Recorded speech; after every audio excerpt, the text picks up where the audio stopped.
Hello everyone. In this video, we will discuss about how to measure buoyant force. Last व्हिडिओमध्ये आपण buoyancy किंवा upthrust काय असतं हे पाहिलं.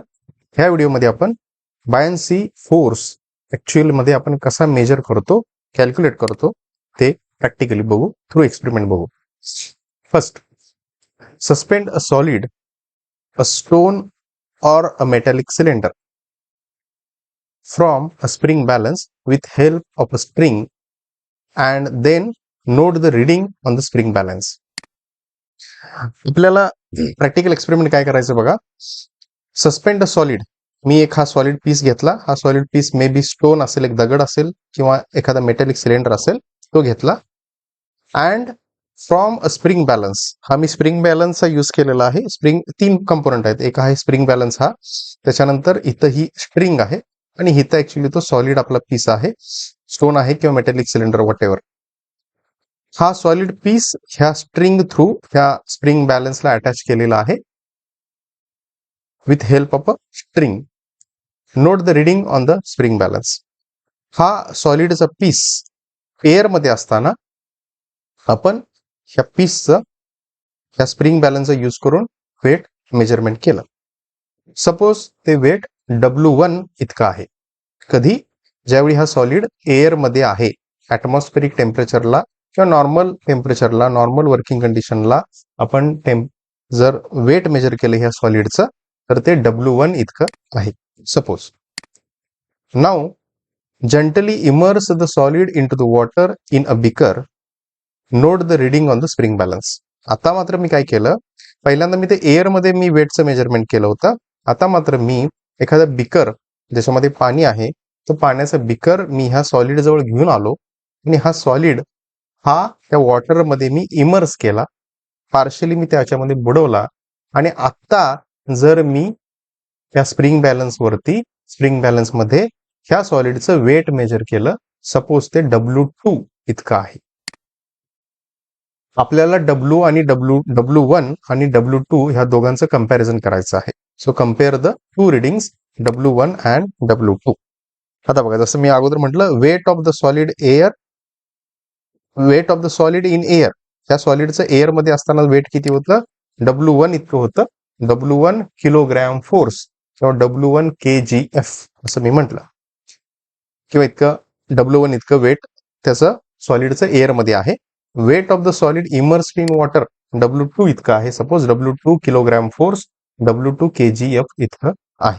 सो W1 आपण मेजर केला एअर मध्ये आणि W2 मेजर केला आपण वॉटर मध्ये असताना. वॉटर मध्ये तो सॉलिड इमर्स झालेला असताना, तो पार्शली सबमर्ज झालेला असताना. जर आपण ह्या दोन्ही रिडिंग बघितली स्प्रिंग बॅलन्स मध्ये, तर आपल्याला असा ऑब्झर्व होईल की W1 चं आन्सर हे W2 पेक्षा जास्त आहे, किंवा W2 चं रिडिंग हे W1 पेक्षा का आहे? कमी आहे. म्हणजे ती सॉलिड बॉडी पाण्यामध्ये असताना स्प्रिंग बॅलन्स वरचं रिडिंग W2 चं रिडिंग हे W1 पेक्षा कमी आहे.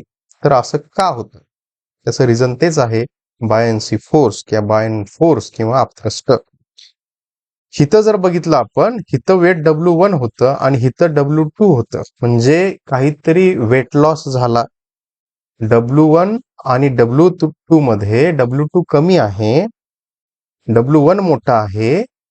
तर जो वेट लॉस झाला W1 पासून W2 कडं आपण मेजरमेंट करत असताना, that loss in weight of a solid is equal to buoyant force exerted by the water on the solid.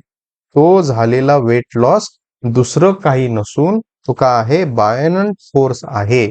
आणि हा बायनंट फोर्स कुठून कुठं आहे? बायनंट फोर्स हा कुठं जनरेट झालेला आहे? हा बायनंट फोर्स ह्या वॉटरनं ह्या सॉलिड वरती एक्झर्ट केलेला आहे, किंवा ह्या वॉटरनं ह्या सॉलिड वरती अप्लाय केलेला आहे. तो वेट लॉस म्हणजेच काय आहे? बायनंट फोर्स आहे. आणि तो बायनंट फोर्स मी अगोदरच्या व्हिडिओमध्ये जसं म्हटलं, बायनंट फोर्स काय करतो? ह्या बॉडीला अपवर्ड डायरेक्शन मध्ये पुश करायचा प्रयत्न करतो. That buoyant force tries to push this body in a upward direction. So buoyant force exerted by the water on the solid. हा वॉटर ह्या सॉलिड वरती फोर्स अप्लाय करतो, त्याच्यामुळे तो काय होतो, वेट लॉस होतो. तो फोर्स मला कॅल्क्युलेट करायचा, बायनंट force F B.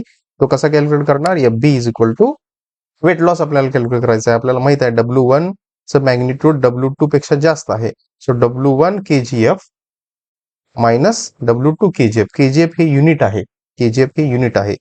So F B is equal to, मी काय म्हणू शकतो, F B buoyant force F B is equal to W1 minus W2 kgf, kilogram force. इतकं त्या बायनंट फोर्सचं मॅग्निट्यूड आहे. Buoyant force F B is equal to W1 minus W2 kilogram force.